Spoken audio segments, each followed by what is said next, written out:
admirable, ton nom surpasse toute puissance. Dieu de miracles, incomparable, oh Dieu, oh Dieu.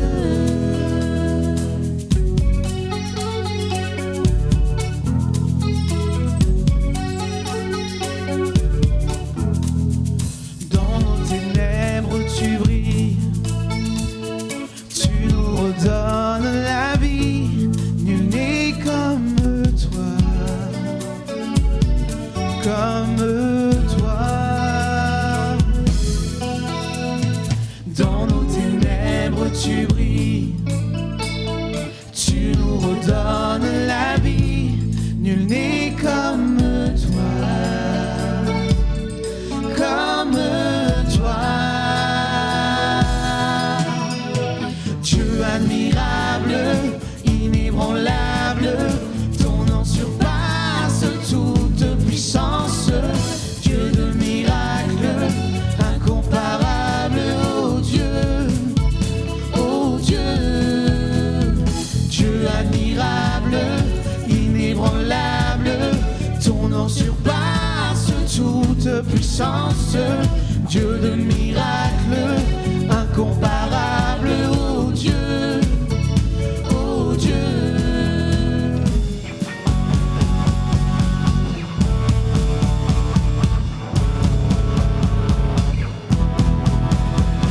Si notre Dieu est pour nous, qui pourra nous arrêter? Et si Dieu est avec nous, qui sera contre nous? Si notre Dieu est pour nous, qui pourra nous arrêter? Et si Dieu est avec nous, qui sera contre nous?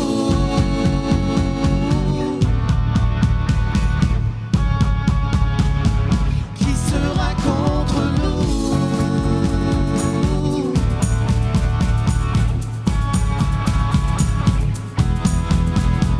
Dieu admirable, inébranlable, ton nom surpasse toute puissance.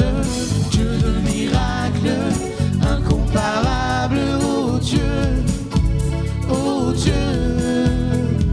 Dieu admirable, inébranlable, ton nom surpasse toute puissance. Dieu de miracles, incomparable, oh Dieu, oh Dieu. Si notre Dieu est pour nous, qui pourra nous arrêter? Et si Dieu est avec nous, qui sera contre nous? Si notre Dieu est pour nous, qui pourra nous arrêter? Et si Dieu est avec nous, qui sera contre nous?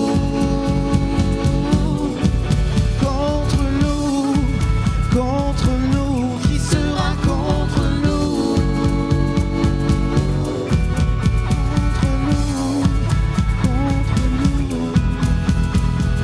Dieu admirable, inébranlable, ton nom surpasse toute puissance.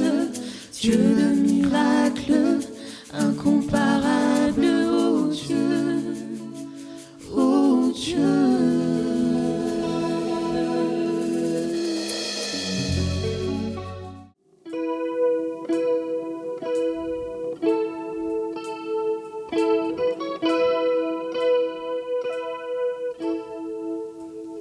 Les ténèbres ont reculé devant l'œuvre de la croix, devant l'agneau immolé qui s'est sacrifié pour moi.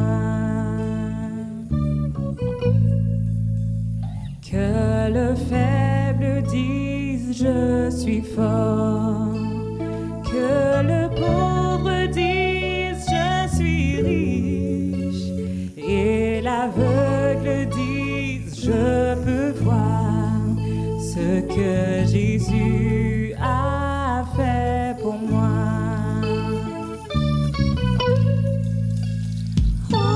Hosanna, Hosanna, un agneau qui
je peux voir ce que Jésus a fait pour moi.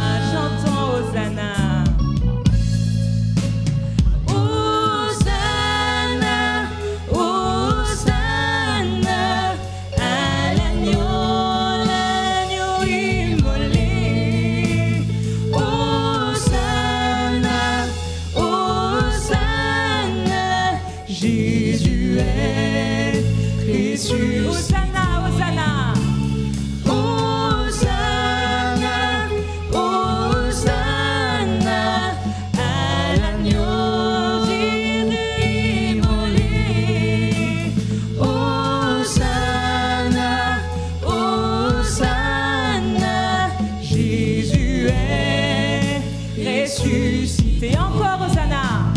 Hosanna, Hosanna à l'agneau immolé. Hosanna, Hosanna, Jésus est ressuscité. Une dernière fois.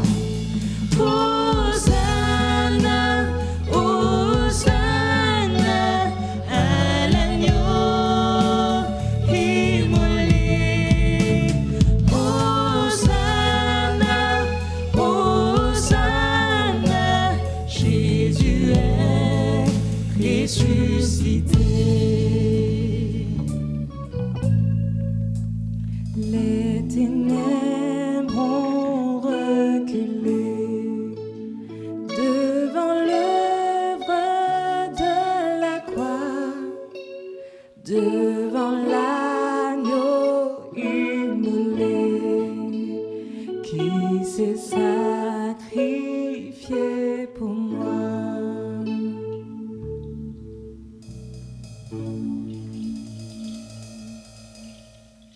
Yes. Bienvenue et bonjour à toute la jeunesse. Est-ce que vous avez déjà entendu parler de Samson, un personnage mythique extraordinaire de la parole de Dieu, un homme super musclé qui a vaincu des dizaines, plusieurs centaines d'hommes à main nue. Samson, le prophète qui se trouve dans la parole de Dieu, dans le livre des Juges. Alors je vous rassure, qui n'a jamais rêvé d'être aussi musclé que Samson, avoir la force de Samson? Mais ce qui est le plus important, c'est que Samson nous donne des leçons, il nous a laissé des leçons. C'est pourquoi le titre de la prédication pour la jeunesse, c'est « Les leçons que nous laisse Samson ». Tout d'abord, j'aimerais que l'on puisse revenir dans le contexte de la vie de Samson. L'histoire de Samson se trouve dans le livre des Juges, à partir du chapitre 13 jusqu'au verset 16. Je vous invite à lire chez vous à la maison le chapitre 13, 14, 15 et 16, où vous avez toute l'histoire de Samson depuis sa naissance jusqu'à sa mort. Et Samson, c'est l'histoire d'abord d'un peuple, le peuple d'Israël qui se retrouve dans le pays promis. Josué a eu des victoires militaires et le peuple d'Israël est entré dans le pays promis par Dieu. Dieu a promis à son peuple un pays et il est maintenant dans ce pays promis qui s'appelle Canaan. Et en cette période, les tribus d'Israël se retrouvent un peu éparpillées dans la région d'Israël. Et le peuple se retrouve très vite à être dans la culture ambiante du pays. Ils abandonnent très vite Dieu, ils oublient très vite Dieu en se mélangeant à la culture du pays. Ils se retrouvent à être idolâtres, ils se retrouvent à adopter la culture religieuse des Philistins, etc., des différents peuples qui se trouvent dans ce pays. J'aimerais vous dire qu'en ce temps-là, il n'y avait pas de roi pour le peuple d'Israël. Dans ce temps-là, c'est ce qu'on appelle une théocratie. C'est-à-dire que Dieu gouverne son peuple. Dieu gouverne son peuple, il n'y a pas de roi comme les autres ethnies, les autres peuples qui avaient un roi. le peuple d'Israël recevait directement de la part de Dieu. À l'époque des juges, Dieu va susciter à plusieurs reprises des hommes, mais aussi des femmes, pour apporter le secours à son peuple. Son peuple, le peuple d'Israël, va nous rappeler en fait que dans ces temps difficiles où il est oppressé par les ennemis, par ceux qui ont la main mise sur le peuple, va montrer à quel point l'amour de Dieu est tout-puissant. Samson, dans cette histoire du livre des juges, c'est le dernier juge dans le livre des juges. Le terme juge va nous indiquer la fonction de ce juge. C'est un libérateur, celui qui vient sauver Israël. J'aimerais vous lire quelques versets du début du livre des juges. La Bible va dire dans le chapitre 2 que toute cette génération alla rejoindre ses ancêtres et après, elle surgit une autre génération qui ne connaissait pas l'Éternel, ni ce qu'il avait fait en faveur d'Israël. Plus loin, il est écrit que l'Éternel fit surgir les juges afin qu'il les délivre de ceux qui les dépouillaient. Et puis, un peu plus loin, il était encore écrit, en effet, il avait pitié des gémissements qu'ils poussaient à cause de leurs oppresseurs et de leurs persécuteurs. J'aimerais mettre l'accent sur quelque chose d'important. Alors que les pères qui ont été conduits par Dieu ont vécu des moments fabuleux avec Dieu, des moments extraordinaires de foi, mais aussi dans une relation particulière avec Dieu.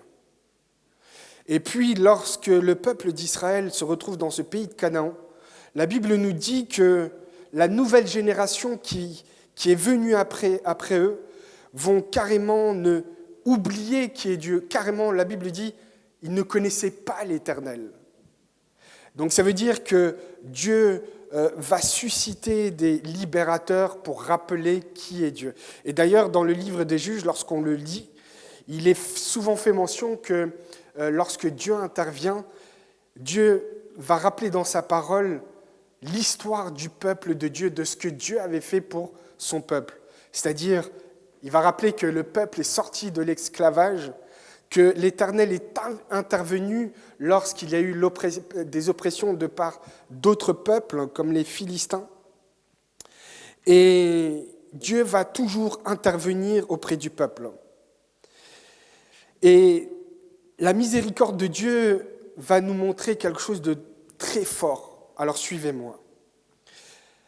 Dans le dernier verset que j'ai lu, au Juge 2, verset 18, il est écrit que, en effet, Dieu avait pitié des gémissements qu'ils poussaient à cause de leur oppresseur.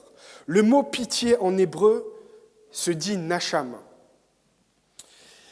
La définition de ce mot, c'est avoir compassion, c'est être désolé de la situation, c'est souffrir de chagrin. Cela veut dire que lorsque Dieu voit son peuple s'éloigner de lui et que ce peuple se retrouve dans la culture ambiante avec les différentes idoles qu'il y a, Dieu a compassion de son peuple. Malgré le fait que son peuple se détourne de lui, le cœur de Dieu est plein de chagrin sur la situation de son peuple.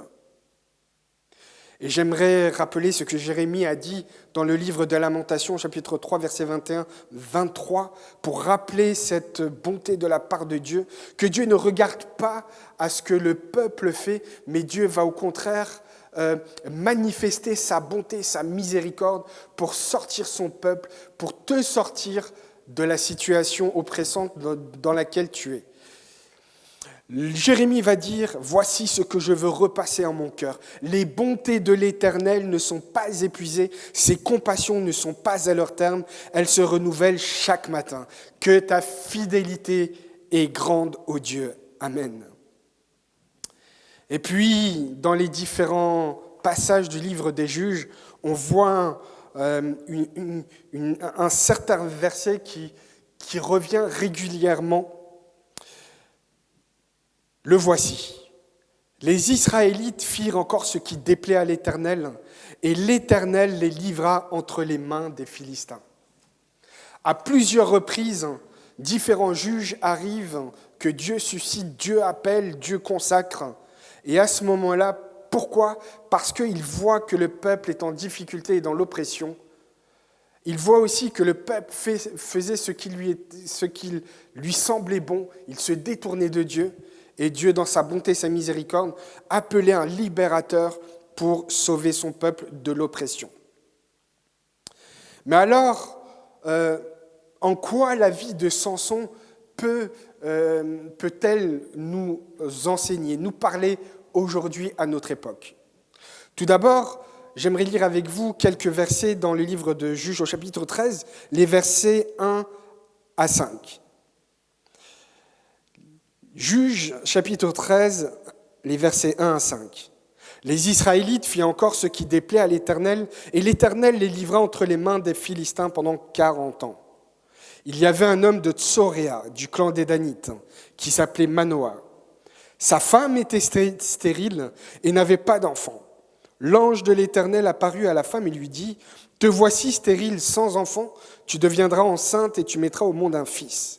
Maintenant, fais bien attention de ne boire ni vin, ni liqueur forte, et de ne rien manger d'impur, car tu vas devenir enceinte et tu mettras au monde un fils. Le rasoir ne passera pas sur sa tête, parce que cet enfant sera consacré à Dieu. Dès le ventre de sa mère, ce sera lui qui commencera à délivrer Israël de la domination des Philistins. » Tout d'abord, l'annonce de la naissance de Samson, le libérateur sauveur d'Israël. Un ange vient voir la femme de Manoah pour lui dire qu'elle va enfanter un fils alors qu'elle est stérile. Voici un miracle que Dieu va faire pour susciter un libérateur. Cela ne vous rappelle-t-il rien ? Cela nous rappelle que Samson est une préfiguration de Christ. Christ, Jésus, le libérateur qui a tout accompli, est venu par le biais d'une naissance humaine, en l'occurrence par Marie qui était vierge, qui était jeune. Et l'ange de l'Éternel est venu voir Marie pour lui dire qu'elle allait enfanter un fils qui serait le libérateur d'Israël. L'annonce de la naissance de Samson va nous rappeler la naissance de Jésus-Christ, le Messie. Cela m'émerveille parce que toute la Bible est centrée sur Jésus-Christ. Toute la Bible nous enseigne les merveilles de Christ, va pointer le doigt sur Jésus-Christ. Et dans Juges, au chapitre 13, le verset 5, que nous venons de lire, il est écrit que, en ce qui concerne Samson, que ce sera lui qui commencera à délivrer Israël de la domination des Philistins. Dieu suscite différents libérateurs qui commencent à délivrer le peuple. Mais Jésus-Christ est celui qui a tout accompli. Jésus-Christ a vaincu la puissance de la mort et du péché. Il a accompli tout ce qui était nécessaire pour que l'être humain, pour que l'homme puisse être sauvé, libéré, pour qu'il puisse être justifié, pour qu'il puisse être libéré de l'oppression, guéri et délivré. Et Samson, on voit bien que la Bible nous dit que l'Éternel va consacrer Samson. Dans la parole de Dieu, ceux qui sont consacrés ont fait le vœu de naziréat, c'est-à-dire qu'ils ne doivent pas boire de vin, ils ne doivent pas toucher ou manger ce qui est impur, et ils ne doivent pas se couper les cheveux. Ce sont des règles particulières à la consécration. Il y a des règles de consécration. Dans l'histoire de Samson, on voit que ces règles de consécration sont compromises. Et je rajoute que la consécration de Samson est compromise par la douce descente de la désobéissance à force de répéter les mêmes erreurs. Jacques, lui, va nous dire que personne ne dise, lorsqu'il est tenté, que c'est Dieu qui tente. Car Dieu ne peut pas être tenté par le mal. Il ne tente lui-même personne. Et chacun est attiré par ce qu'il est tenté, par sa propre convoitise. Et lorsque la convoitise est conçue, elle enfante le péché, et lorsque le péché est consommé, elle produit la mort. Dans son parcours, la première chose que Samson fait, il va choisir une Philistine. Lui qui est juif va choisir une Philistine, et la Bible dit, parce que lorsqu'il vit cette Philistine à Timna, elle lui plut. Il s'est arrêté à ce qu'il a vu dans ses émotions. Il n'a pas hésité à accoster cette femme, à accoster cette personne, cette jeune fille, pour l'épouser. Dans la tradition juive, il n'était pas permis à un homme ou une femme de se marier avec un non-juif. Parce qu'il y avait cette particularité chez les Juifs que lorsqu'ils se mettaient avec quelqu'un d'une autre nation, ils étaient considérés comme impurs. Et on voit plus loin que Samson veut absolument cette fille. Et il va voir ses parents, il va leur dire « Papa, maman, je veux cette fille. Allez la voir parce qu'elle me plaît, je la veux. » Les parents de Samson vont essayer de le raisonner, mais il va s'établir comme quelqu'un d'autoritaire en disant à ses parents que c'est elle que je veux. Dans la tradition juive, quelqu'un qui désobéissait à ses parents avait la possibilité d'être condamné à mort à lapidation.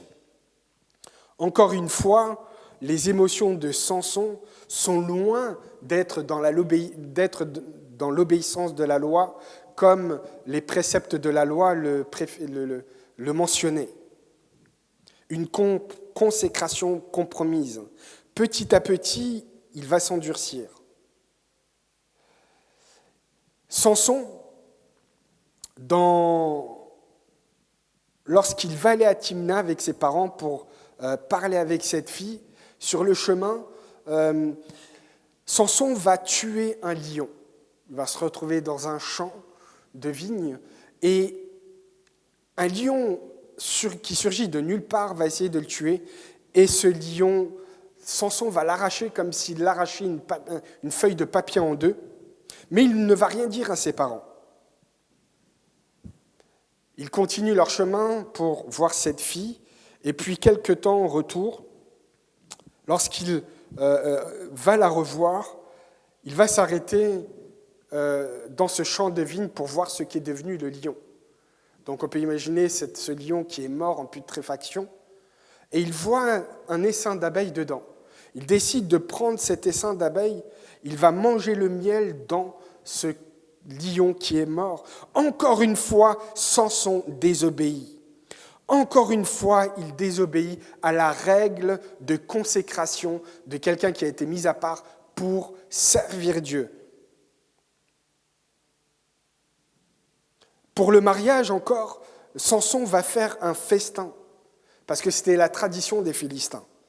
On peut imaginer que pendant ce festin, il y a des bières, il y a bref, toutes sortes d'alcool, mais à cette époque, c'était du vin fermenté. On peut imaginer que Samson a bu du vin également. Donc, encore une fois, il désobéit aux règles de la consécration. Cela m'interpelle sur le fait que Samson n'était pas capable d'obéir à toutes les lois. La condamnation de mort était sur lui. Mais dans cet exemple, cela me montre à quel point Dieu est bon, à quel point Dieu nous parle au travers de cet homme qui a été choisi pour libérer Israël, à quel point cet homme est profondément humain. L'humanité de Samson nous montre à quel point aucun homme ne peut obéir à l'ensemble des lois de Dieu.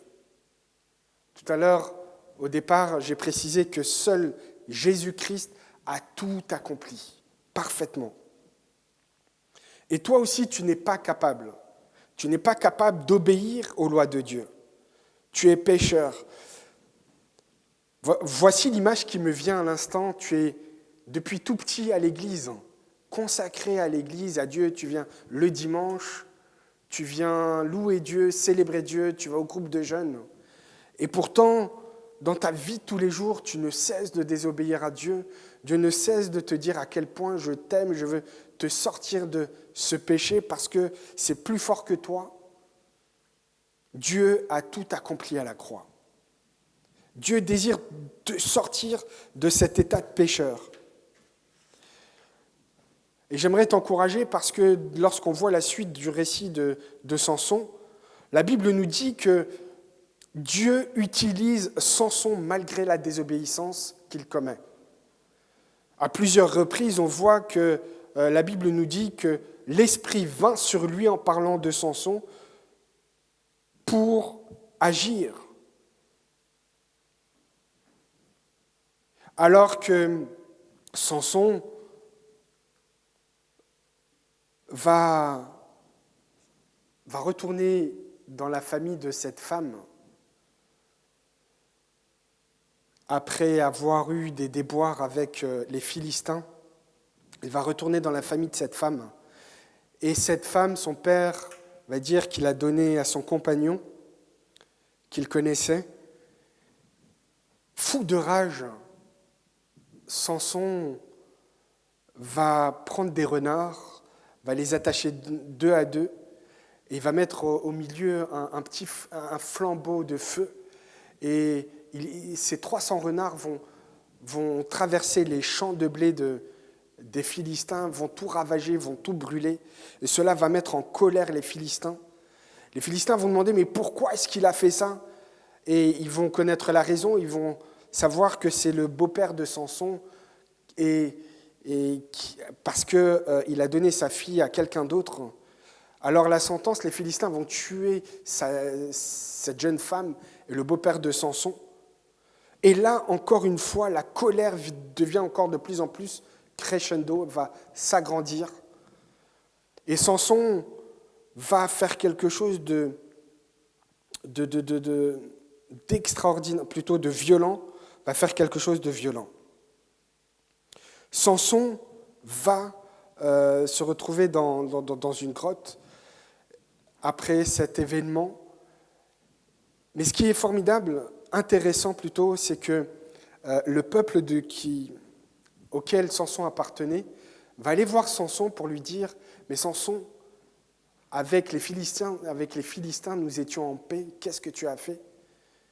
Nous sommes venus te chercher, Samson, pour te livrer aux Philistins. » Samson va dire « Ok, mais promettez-moi que vous ne me tuerez pas. » Son peuple va dire « Bien sûr qu'on ne te tuera pas, on va juste te livrer aux Philistins. » Samson, qui avait une force herculéenne, aurait très bien pu dire « Mais vous savez la force que j'ai, vous savez que la force me vient de l'Éternel, vous savez que Dieu est avec moi, mais alors pourquoi vous vous conformez aux règles des Philistins? Pourquoi est-ce que vous avez peur de l'ennemi? Pourquoi est-ce que vous succombez à la façon de vivre de vos ennemis? » Et Samson, lui, va tout simplement se livrer, mais il savait qu'il allait s'en sortir comme toujours. Et lorsqu'il arrive devant les Philistins, qui étaient 3000, il va déchirer ses cordes et il va tuer ces Philistins avec quoi? En prenant cette fois-ci une mâchoire d'âne, encore une fois un élément mort. Dans son vœu de consécration, il touche encore un élément mort et va tuer les Philistins. Encore une désobéissance de la part de Samson. Au final, Samson désobéit intentionnellement à Dieu. Il reste dans le péché. Mais la vérité, c'est que dans nos vies chrétiennes, dans ta vie, toi qui as une vie avec Dieu, est-ce que tu ne pèches pas volontairement avec Dieu? Est-ce que tu ne désobéis pas volontairement à la parole de Dieu, à ce que Dieu dit, alors que tu le sais? Mais cette désobéissance est comme attachée à toi. Tu désobéis à Dieu. Pourquoi?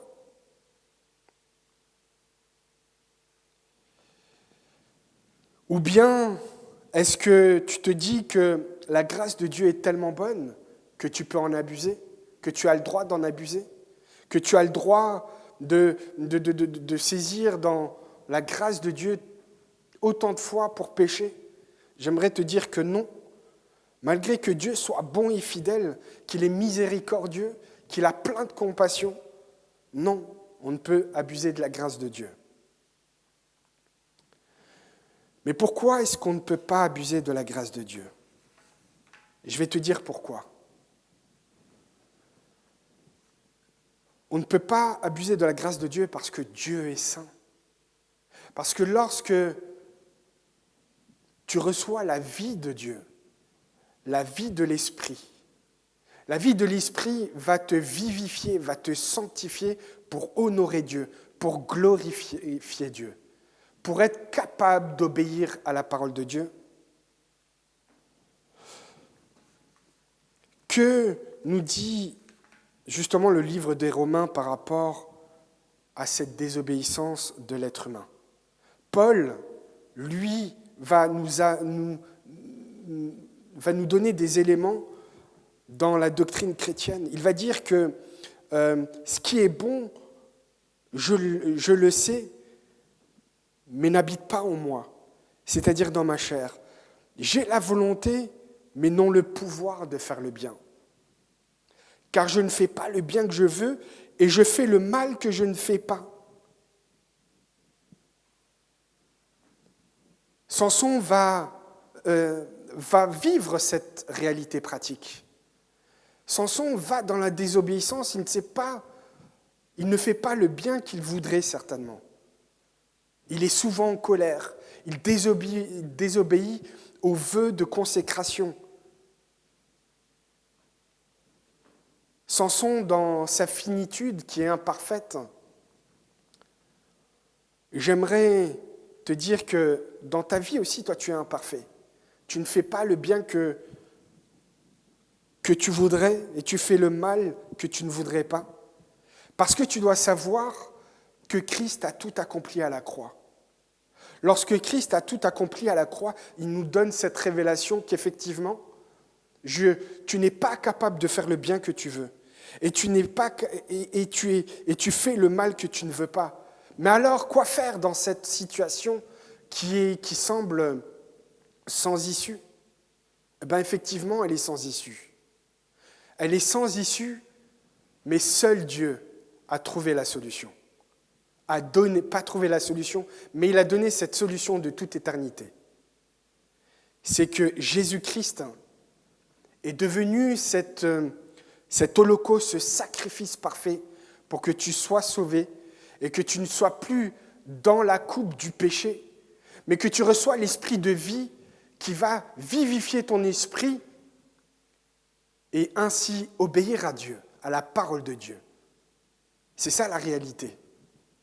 Et tu as besoin de savoir ça. Tu as besoin de connaître cela.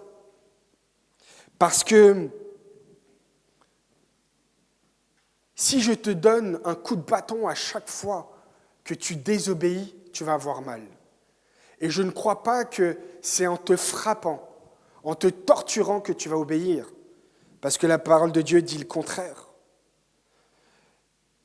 La Bible va nous dire: méprises-tu les richesses de sa bonté, de sa patience et de sa générosité, en ne reconnaissant pas que la bonté de Dieu te pousse à la repentance, à changer d'attitude. C'est la bonté de Dieu, cet amour parfait qui va te conduire à changer d'attitude. Ce n'est pas par tes œuvres, en montrant que tu es quelqu'un de bien, parce que tu fais ci ou tu fais cela. Non, tu n'as aucun mérite, aucune mérite n'est dans ta vie et ni dans la mienne. Mais je rends gloire et honneur à Dieu, notre Dieu Tout-Puissant, parce que ce que je ne méritais pas, je l'ai reçu gratuitement, sans aucun mérite. Alors saisis cette vérité dans ta vie. Saisis-la pour que tu puisses vivre enfin dans la liberté de Dieu. Alors beaucoup de gens vont te sortir des paroles, de la parole de Dieu, en te conduisant vers quelque chose de lourd. Non. Dieu a tout accompli à la croix. Et d'ailleurs, lorsque Jésus a tout accompli à la croix, il a vaincu la puissance du péché et de la mort, celle qui faisait défaut à l'être humain. La Bible nous dit, car le salaire du péché, c'est la mort. Mais le don gratuit de la vie éternelle se trouve en Jésus-Christ. Pour toutes ceux et celles qui reconnaissent le secours de Dieu dans sa vie. Veux-tu mépriser les bontés de Dieu ? Ne les méprise pas. Ne méprise pas toutes ces bontés. Je vais arrêter là, c'est la première partie de cette prédication. Dans 15 jours, il y aura la deuxième partie du parcours de Samson. On va voir les dernières étapes de sa vie. Mais j'aimerais t'interpeller avec ce que tu as pu entendre aujourd'hui, que dans ta vie, tu cherches à épater la galerie, ou du moins tu cherches à montrer aux autres que tu es fort, que tu es sans faille. Mais au fond, comme Samson, c'est la solitude. Tu es tellement seul. Tu es tellement seul. Et tu as besoin de connaître cette vie authentique avec Dieu. Tu as besoin d'être toi-même. Mais comment être toi-même si tu ne connais pas cette liberté en Christ ? Lorsque Jésus est venu accomplir son ministère, voici ce qu'il a dit dans la ville de Nazareth, à la synagogue de Nazareth. Il était dans la synagogue et il va dire aux Juifs ce que Ésaïe a prophétisé plusieurs siècles auparavant. Il va dire « L'Éternel m'a oint. Il m'a oint pour guérir les cœurs brisés. Il m'a oint pour libérer les opprimés, pour délivrer ceux qui sont prisonniers, pour rendre la vue aux aveugles. Et il va dire pour proclamer une année de grâce de l'Éternel. Une bonne nouvelle, car en Jésus-Christ, tu peux trouver cette vie authentique. Alors, que ton cœur ne soit pas endurci, que ton cœur ne sois pas endurci, mais que tu puisses véritablement saisir cet amour de Dieu, cette bonté de Dieu qui va réalimenter ton cœur pour recevoir la vie de l'Esprit. Mais pour cela, dévoile le cœur sec devant Dieu. Dévoile l'amour, le besoin du secours de Dieu, de l'amour de Dieu dans ta vie. J'aimerais te dire que tu n'es pas fini, non. Viens auprès de la croix, auprès de Jésus-Christ. Viens devant lui afin que tu puisses saisir la grâce de Dieu. Si le péché n'était pas bon, si le péché était effrayant, personne ne succomberait au péché. L'image du miel que l'on retrouve avec Samson comme quelque chose de délicieux. Mais lorsque tu reçois la vie de l'Esprit de Dieu, tu n'as plus envie de déplaire à Dieu.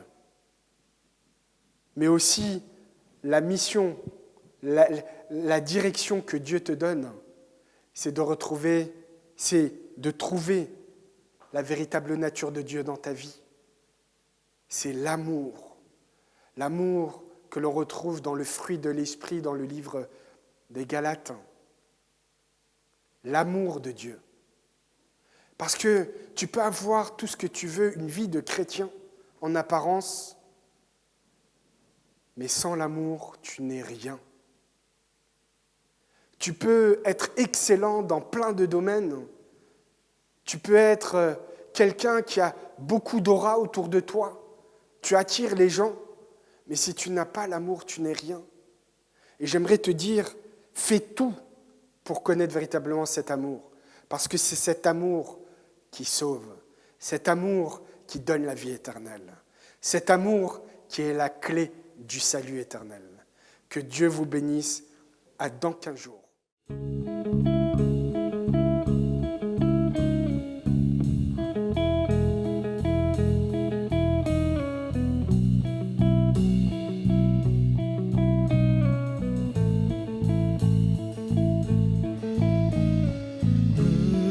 Voici à genoux devant toi, j'abandonne tout, j'abandonne tout. Mon seul désir, alors que tu m'attires, d'être avec toi, c'est d'être avec toi. Je m'abandonne.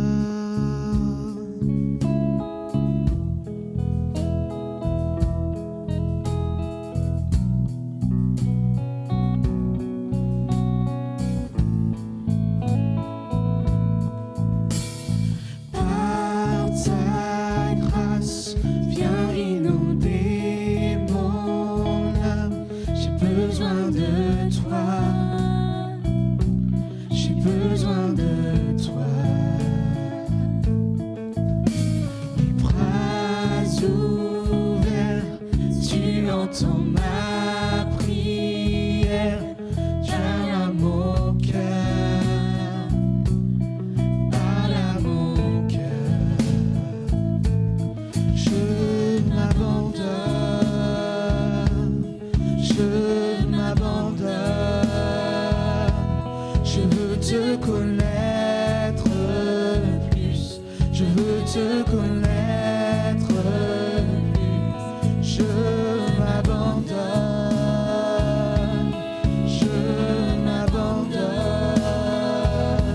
Je veux te connaître plus, je veux te connaître plus.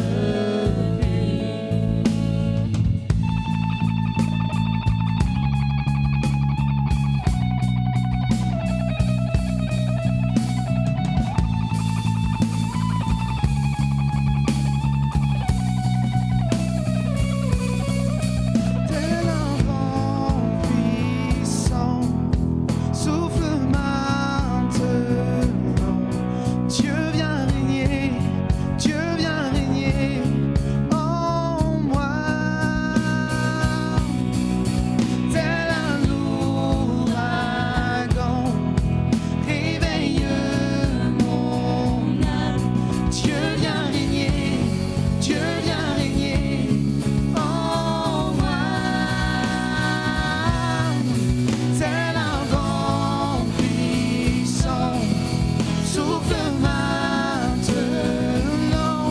Dieu vient régner, Dieu vient régner en moi. Tel un ouragan, réveille mon âme.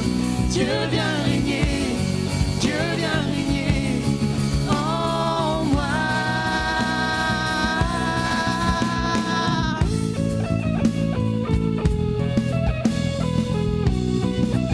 Dieu vient régner en moi.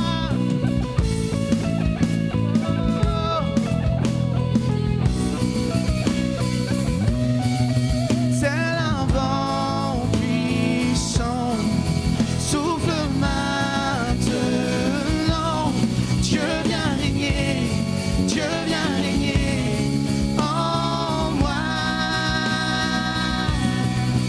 Tel un ouragan, réveille mon âme. Dieu vient régner, Dieu vient régner en moi. Tel un vent puissant, souffle maintenant. Dieu vient régner, Dieu vient régner en moi. Tel un ouragan, réveille mon âme. Dieu vient régner,